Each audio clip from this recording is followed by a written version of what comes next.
ప్రత్యేకంగా మనకు కనుగొనాల్సిన అవసరం ఏం లేదు. కేవలం మాలాంటి వాళ్ళు చెప్పింది వినడమే మీ యొక్క విద్యుక్త ధర్మం.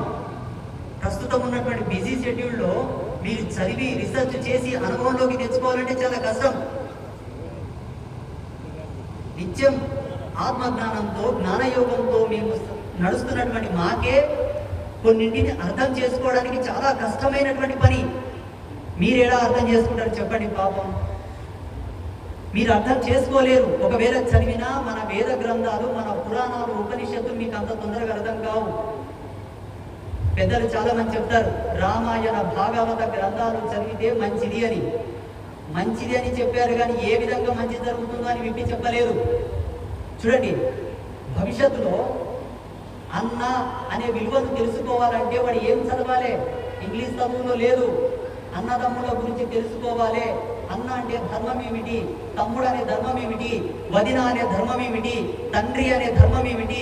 ఒక తండ్రి మీద రీసెర్చ్ చేయాలన్నా, ఒక అన్న అనే అనుబంధం మీద రీసెర్చ్ చేయాలన్నా, తమ్ముడు అనే అనుబంధం మీద రీసెర్చ్ చేయాలన్నా, ఆ విలువలు తెలుసుకోవాలన్నా ప్రపంచంలో ఏ ఫిలాసఫీ లేదు, ఒక్క రామాయణం తప్ప.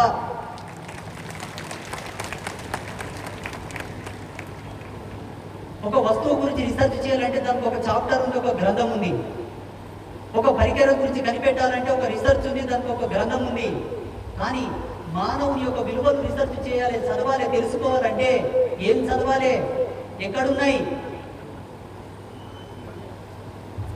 మన మహాభారతంలో సంపూర్ణమైనటువంటి విషయదర్శనం ఉన్నది. ఎవరికి? సంసారికులకు సంబంధించినటువంటిది ఉన్నది. సన్యాసులకు సంబంధించింది కూడా భారతంలో రాసి పెట్టారు.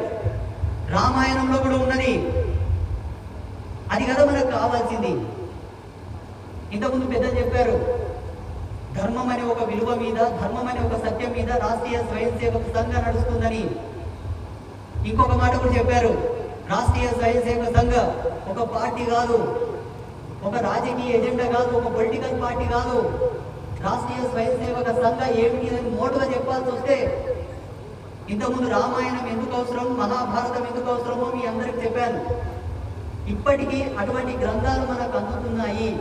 నాలాంటి సాధు సత్పురుషులు మీకు అక్కడక్కడ కనబడుతున్నారు. మనసు పూర్తిగా యశస్వి భవ, ఆజన్మాంత యశస్కాల ప్రాప్తి రస్తు సుఖీ భవ అని మిమ్మల్ని దీవిస్తున్నారంటే, మనసు పూర్తిగా మిమ్మల్ని ఆశీర్వదిస్తున్నారంటే, ఇప్పటికీ ఇటువంటి సభలు మనం ఏర్పాటు చేసుకుంటున్నామంటే నిస్వార్థభరితమైనటువంటి ఇటువంటి సంఘం మన కోసం ఉంది కాబట్టే మన దేశంలో మనం మంచిగా ఉన్నాం. 15 సంవత్సరాల క్రితం ఒక స్టేట్మెంట్ ఇచ్చాడు. ఏమన్నా తెలుసా? భారతదేశంలో మాకు 2 అడ్డంకులు ఉన్నాయి. ఒకటి ఈ దేశం యొక్క పటిష్టమైనటువంటి మిలిటరీ వ్యవస్థ, రెండవది రాష్ట్రీయ స్వయం సేవక సంఘం. ఇవి 2 కనుక తప్పుకుంటే ఈ దేశాన్ని ఎలా మార్చాలో అలా మారుస్తామని చెప్పాడు ఒక ముష్కరుడు. మరి బొంద ఓడేం మారుస్తాడు పాడు. మన తాత ముత్తాతనే ఈ మట్టిలో కలిసిపోయిండ్రు. ఈయన మనమంగలు, ముని మనమంగలు ఒక 10 తరాలైనా మన దేశంలో ఉండేటటువంటి, మన దేశంలో నివసించేటటువంటి వీరి కుక్కను కూడా తీసుకోపోలేడు. ఇది సత్యం. మనం ఏం చేస్తున్నామంటే, ఏది మనకు అవసరము, దేనివల్ల మనకు విలువలతో పాటు భావి తరాలకు అద్భుతమైనటువంటి అభ్యుదయ ధర్మాన్ని మనం ఇస్తామో అది మనం మర్చిపోతున్నాం. అది గుర్తుకు చేస్తున్నది ఈనాటి హిందూ సమ్మేళనం. అది గుర్తుకు చేయడానికే భక్తులు వచ్చారు, మేము వచ్చాం. ఏ విధంగా గుర్తుకు చేసుకోవాలి? నిన్ను నీవు కనిపెట్టమని చెప్పింది వేదం, నిన్ను నీవు తెలుసుకోమని చెప్పింది యోగం. నిన్ను నీవు తెలుసుకున్న నాడు పరమాత్మ నీకు సులువుగా అర్థమవుతారని చెప్పింది యోగం. కానీ ఇప్పుడు భారతదేశానికి అవసరమైంది ఏమిటో తెలుసా? ఓ హిందువా, నీ అస్తిత్వం ఏమిటో తెలుసుకో, నీవెవరో తెలుసుకో, ప్రపంచ పటంలో నీ స్థానం ఏమిటో తెలుసుకోమని చెప్తున్నది. ఇప్పుడు అది అవసరం. ఒకవేళ యోగాని అవలంబించి ముద్ర పట్టుకొని ధ్యాన ముద్రలో కూర్చొని నిన్ను నీవు తెలుసుకోవాలంటే శత్రువు అనేవాడు వచ్చి నీ మెడ మీద కత్తి పెడతాడు. ఏడ ధ్యానం చేస్తావు, ఏడ మెడిటేషన్ చేస్తావు, ఏడ యోగా చేస్తావు? రెడీగా ఉన్నాడు వాడు. కాశ్మీర్ అనే ఒక అందమైనటువంటి నగరం నందు, కాశ్మీరం అనేటటువంటి ఒక దివ్యమైన స్వర్గధామం నందు మన శక్తిపీఠం ఉండే సరస్వతి మాత అష్టాదశ శక్తిపీఠ స్తోత్రంలో కాశ్మీరేసు సరస్వతి అని కీర్తించేవాళ్ళు. కానీ ఇప్పుడు అక్కడ శక్తిపీఠం లేదు. పార్వతీదేవి యొక్క శరీర భాగం పడ్డటువంటి ప్రదేశం లోపల దివ్యమైనటువంటి శక్తిపీఠం ఉండేది, ఇప్పుడు లేదు. ఎక్కడ పోయింది? వాళ్ళకి ఇష్టం లేదంటే తీసి పడేశారు. ఎవరు వారు తీసి పడేసిన వాళ్ళు? ఎవరో అన్ని మనకే ఇష్టం ఉన్నట్టున్నారేమో కాదు, లేదు కదా. ఎవరికో ఇష్టం లేదంటే తీసి పడేశాడు. మరి మనకి ఇష్టం కదా. అనునిత్యం సరస్వతి మాతను ధ్యానం చేసుకొని సరస్వతి మాతకు వందనములు సమర్పించిన తర్వాతనే చదివేవాళ్ళు మన పెద్దలు. ఈనాటి పాఠశాలల్లో చదువు చెబుతున్నారు. ఇప్పుడున్నటువంటి గురువులు చదువుని చెబుతున్నారు, నేర్పడం లేదు. నేర్పడం వేరు, చెప్పడం వేరు. అప్పట్లో చదువు నేర్పేవాళ్ళు, చెప్పడం అన్నమాట తర్వాయి. ఇంట్లో తల్లి కూడా చెప్తుంది, ఇంట్లో తండ్రి కూడా చెప్తాడు. నేర్పడం వేరు, చెప్పడం వేరు. అప్పట్లో ఏ విద్యను ఆరంభించేటప్పుడైనాను, చెప్పేటప్పుడైనాను, నేర్పేటప్పుడైనా సరస్వతి మాతను స్తుతించేవాడు. మన దౌర్భాగ్యం ఏమిటంటే ఇప్పుడు అక్కడ శక్తిపీఠం లేదు. కారణం ఈరోజు ఈ వేదికతో మనం అదే నేర్చుకోవాలి. ఏమిటి కారణం? శక్తిపీఠాన్ని కూలుస్తున్నప్పుడు నీ అంతటోళ్ళంతా చేతులు కట్టుకొని చూసిండు. ఉండప్ప, నాకేమవసరం? నా ఇంటి దేవత కాదు కదా, మా కులదేవత కాదు కదా, మా వంశదేవత కాదు కదా, మా ఇలవేలుపు కాదు కదా. అప్పుడు రాజ్యాలున్నాయి, రాజులున్నారు, రాజ సంస్థానాలున్నాయి. ఎవరు ప్రశ్నించలేదేమో, నేలమట్టం చేయబడింది. ఇప్పుడు మనం ఏం నేర్చుకోవాలి? ఈరోజు రేపు ఇదే పాలమూరులో బస్టాండ్కి దగ్గర ఎల్లమ్మ తల్లి గుడి ఉంది. వస్తాడు ఎవడో కలిమాయ గడ్డం పుట్టినోడు కూలుస్తా అంటాడు. మనం అందరం ఇంట్లో కూర్చొని మా ఇంటి దేవుడు కాదులే, మా కులదేవత కాదులే, మనమెందుకు పోదాం, రావే ఇల్లు తగ్గువేటు గడివేటు, మన ఇంట్లో మనం వడియాలేంపు అప్పడాలేంపు మంచిగా చికెన్ చేయి మటన్ చేయి తిందాం హాయిగా వండుకుందాం అంటారా? పండుకోరి. సరే, నీ కులదేవత ఎవరో ఒకరు ఉంటారు, నీ వంశదేవత ఎవరో ఒకరు ఉంటారు. రేపు ఆ దేవతను కూడా కూలుస్తాడు. అప్పుడేం చేస్తావు? అప్పుడు కూడా వడియాలు ఎంపుకొని తింటావా? మళ్ళీ ఏం చేయమంటే స్వామి కత్తి పట్టుకొని పోయి కొట్లాడమంటివే. నిన్నెవరు కొట్లాడమన్నారు? కొట్లాడక్కర్లా. ఇప్పుడు టెక్నాలజీ జనరేషన్. కొట్లాడే మాట పక్క పెట్టండి, ప్రశ్నించాలి, అడగాలి. అవురా, ఏం హక్కున్నదిరా నీకు ఈ దేవాలయం కూల్చడానికి? నువ్వేమన్నా ఈ దేవాలయం కట్టావా? కట్టడానికి నువ్వు శ్రమించావా? డబ్బిచ్చావా? నువ్వు పని చేసినావా?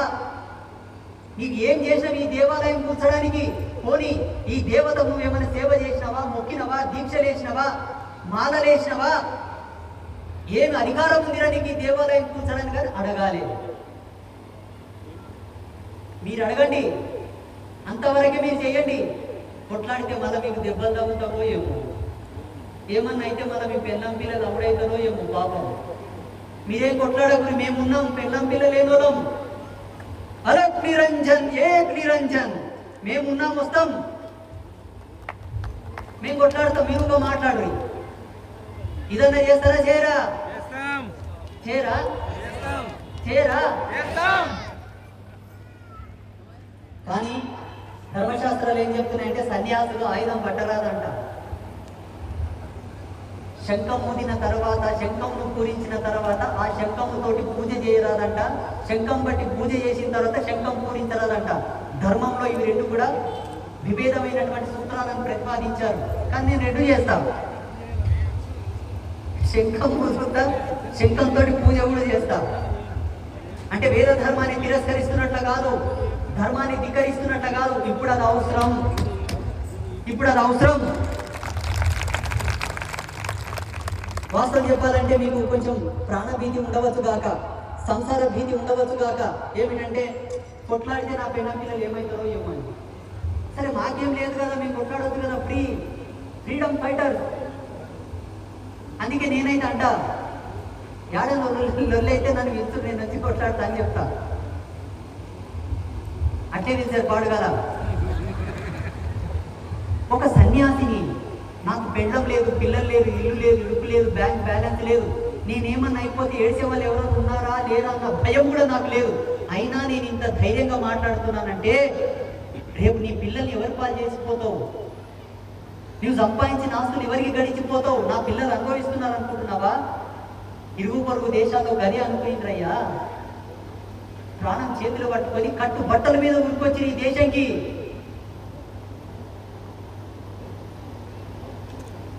ఇప్పుడు మీరు నేర్చుకోవాల్సింది ఏమో తెలుసా? కేవలం మాట్లాడాలి. 80 సంవత్సరాల నుంచి మన భారతీయులు మాట్లాడకుండా మౌనం ఉన్నారు కాబట్టే ఈ దేశంలో జరగవలసిన అరాచకాలన్నీ జరిగిపోతూ ఉన్నాయి, ఇంకా కూడా జరుగుతున్నాయి.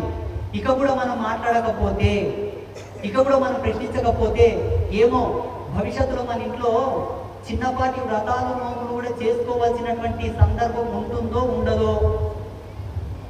దురదృష్టం ఏమిటంటే ఇప్పటికే గణేష నవరాత్రులు చేసుకోవాలంటే మనం పర్మిషన్ తీసుకోవాలి, దుర్గా నవరాత్రులు చేసుకోవాలంటే పర్మిషన్ తీసుకోవాలి. ఆ పరిస్థితి వచ్చేసింది. ఇది ఒక అండర్ గ్రౌండ్ ఆపరేషన్. ఇది కాస్త రేపు ఇంకోలాగా కూడా మారవచ్చు. నేను ఆ మధ్యలో అన్నాను, ఏమయ్యా మేము గణేష నవరాత్రులు చేసుకుంటూ గణేష విగ్రహాలు తయారు చేసే వాళ్ళకి ఉపాధి ఇస్తున్నాం, గణేష మంటపం వేసే వాళ్ళకి ఉపాధి ఇస్తున్నాం. గణేషుని కూర్చోబెట్టిన తర్వాత 9 రోజులు పూజ చేయడానికి పూలు తెస్తే ఆ పూలోళ్ళకి ఇంత ఉపాధి, పూజ సామాగ్రి అమ్మే వాళ్ళకి ఇంత ఉపాధి, ఆ సామాగ్రి తయారు చేసే ఫ్యాక్టరీకి ఇంత ఉపాధి, ఫ్యాక్టరీలో పనిచేసే వాళ్ళకి ఉపాధి. అలాగే ఏదైనా ఒక జాతర జరిగినా, ఒక పూజ జరిగినా సామాజికమైన వ్యవస్థలు అందరికీ కూడా మేము భగవంతుని యొక్క అనుగ్రహం చేత, భగవంతుని యొక్క కృపా విశేషం చేత 10 మందిని కలిపి 10 మందిని ఐక్యమత్యం చేసి ఆధ్యాత్మిక భావాలను, విలువలను పెంచి సమాజం అందరికీ ఒక మంచి భావాన్ని పంచేటటువంటి తత్వమే. అటువంటి దానికి పర్మిషన్ ఎందుకు అయ్యా అని అడిగాను. ఏమన్నాడో తెలుసా ఆయన? స్వామీజీ, మా ఆఫీసర్లు మమ్మల్ని అట్లా ప్రెజర్ చేస్తున్నారు కాబట్టి ప్లీజ్. ఈ ఆఫీసర్ ఎవరో? ఈ ఆఫీసర్ ఎవరో? ఆయన మన మంచి ఏదో ఒక బాధ్యత కట్టుబడి ఉంటాడు కాబట్టి నడవండి. కానీ మనం మాట్లాడాలి బాధ్యతగా. చూడండి, మనం ఎప్పుడే